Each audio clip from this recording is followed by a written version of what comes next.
Bienvenidos a analizar otro estudio. Esta vez vamos a analizar este estudio de la Academia Americana de Pediatría, de la revista Pediatrics, que es la revista más importante de esta asociación. Y el estudio se llama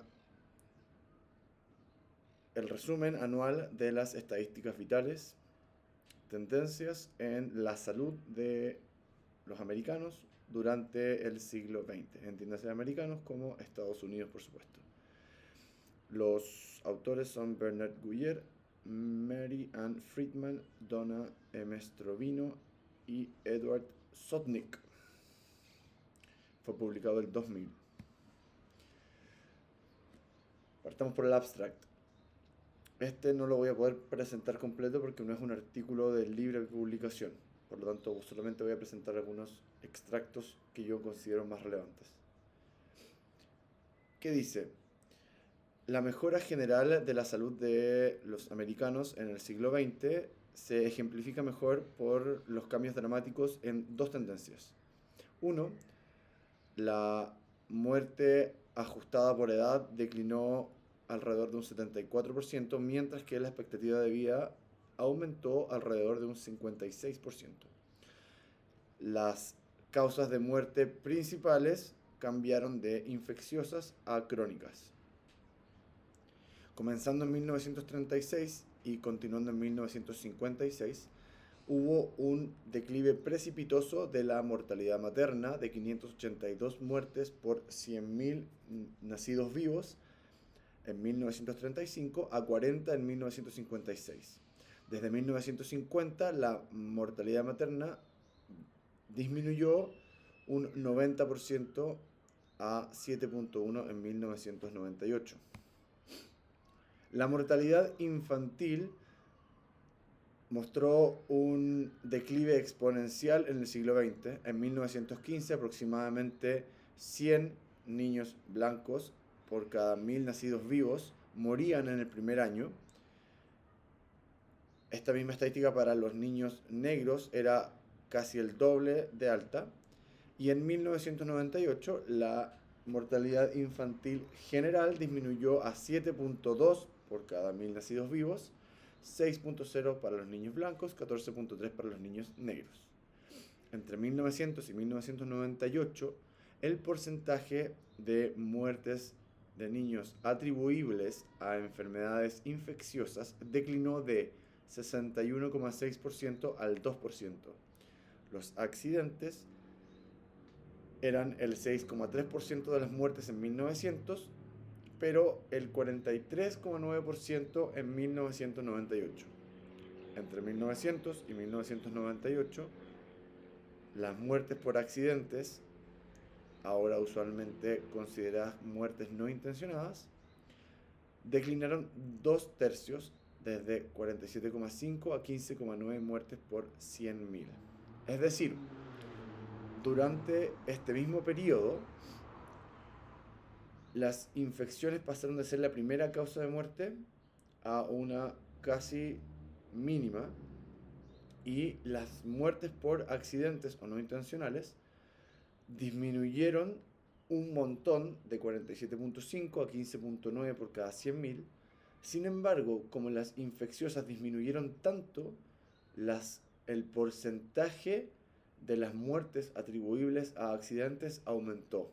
O sea, aunque el número absoluto disminuyó un montón y el número relativo disminuyó un montón, el porcentaje de acuerdo a el total de muertes aumentó, o sea, aumentó la relevancia de los accidentes como causas de muerte.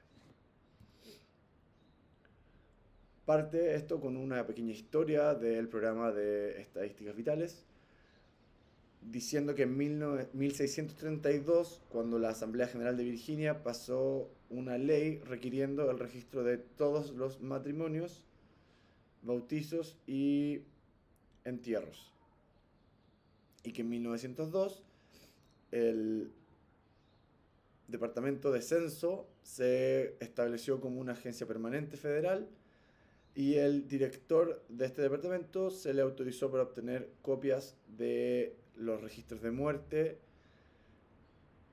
en aquellas ciudades que tenían registros adecuados y publicar estos datos. Esto obviamente está en un contexto más amplio, pero me pareció interesante agregarlo. Métodos, excepto cuando se explicite, el data presentado en este artículo está basado en el 100% de los certificados de muerte y de nacimiento registrados en todos los estados y el Distrito de Colombia. La data de 1972 está basada en un 50% de los registros, igual que los nacimientos entre 1951 y 1954 y 1956 y 1972. Y los nacimientos en algunos estados en el periodo de 1973 a 1984. Los datos para los años antes de 1933 están basados en estimados desarrollados de las estadísticas de nacimiento y muerte en cada estado. Más del 99% de los certificados de muerte y nacimiento están actualmente siendo registrados. Las causas de muerte son clasificadas de acuerdo a la edición del International Classification of Diseases, la clasificación internacional de enfermedades, en efecto al tiempo del evento. Como se revisa cada aproximadamente 10 años, en el periodo de 1900 a 1998 han habido 9 revisiones en Estados Unidos. La introducción de la nueva revisión de estos criterios puede generar discontinuidades importantes en las datos estadísticas. Los procedimientos para lidiar con estas discontinuidades se discuten en otro lugar que lo citan. Esto es importante porque, como hemos hablado anteriormente, todos los datos tienen riesgo de sesgos y por lo tanto este es uno de los sesgos que podría tener porque cuando cambiamos las definiciones de las enfermedades, por supuesto, alteramos las estadísticas asociadas. Resultados. Mortalidad y expectativa de vida. Este lo voy a hacer cortito porque es bastante claro. La mortalidad ajustada por edad declinó 74% aproximadamente y la expectativa de vida aumentó 56%. Durante el siglo XX, la expectativa de vida aumentó más de 27 años, desde 49.2 a 76,5 años. Y por lejos, el mayor contribuidor a esto ha sido la reducción en la mortalidad entre niños. En los niños menores de 20 años, la mortalidad contribuyó a un 58% de la ganancia de 27 años descrita, seguido de la disminución de mortalidad en las edades entre 20 y 39 años, que contribuyó alrededor de un 17%.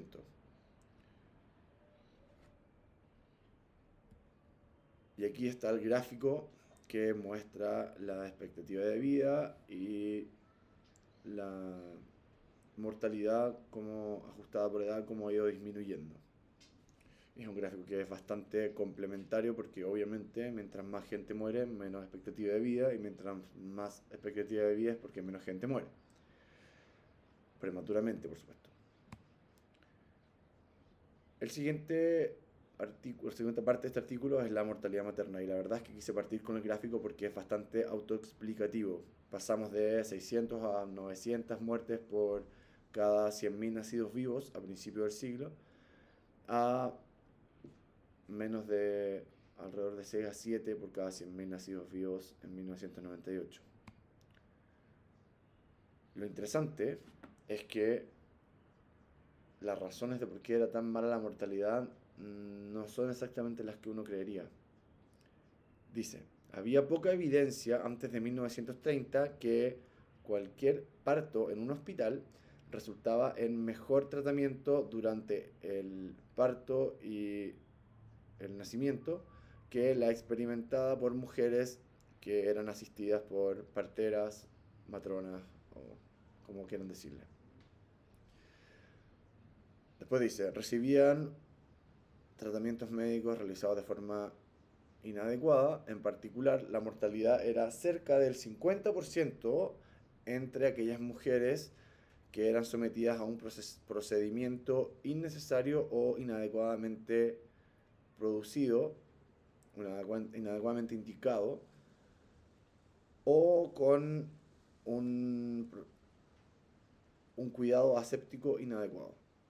Se estimaba que la mortalidad materna se podría haber reducido al menos un 10% si las cesáreas innecesarias se hubieran eliminado.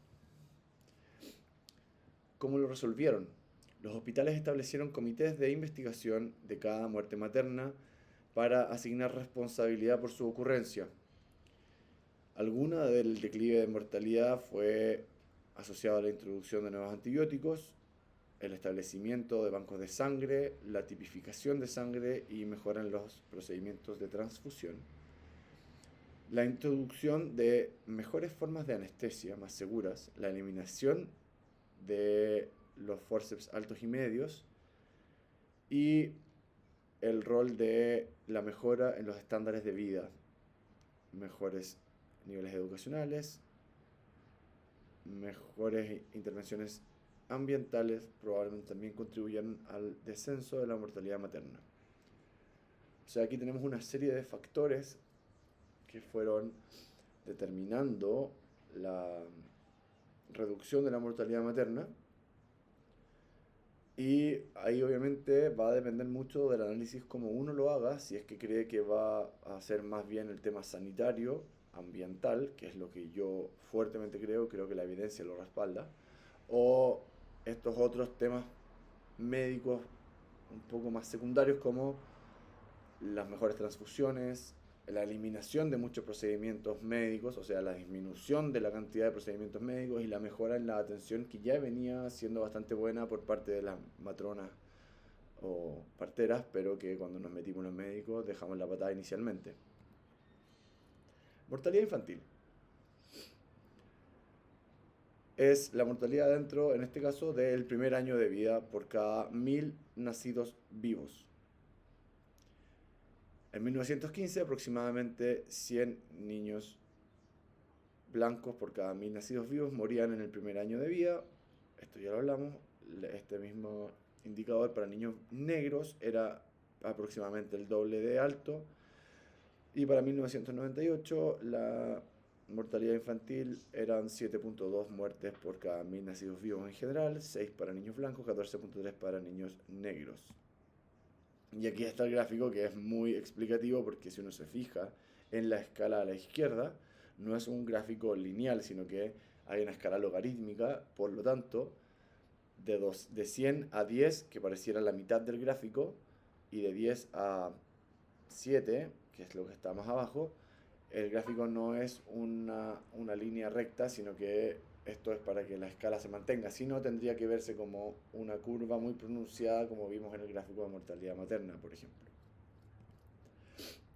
Y aquí explican cuáles son las razones que ellos encuentran para esta disminución de mortalidad. Durante el principio del siglo, los esfuerzos para mejorar las condiciones ambientales y de vivienda en áreas urbanas se cree que contribuyeron al declive de la mortalidad infantil.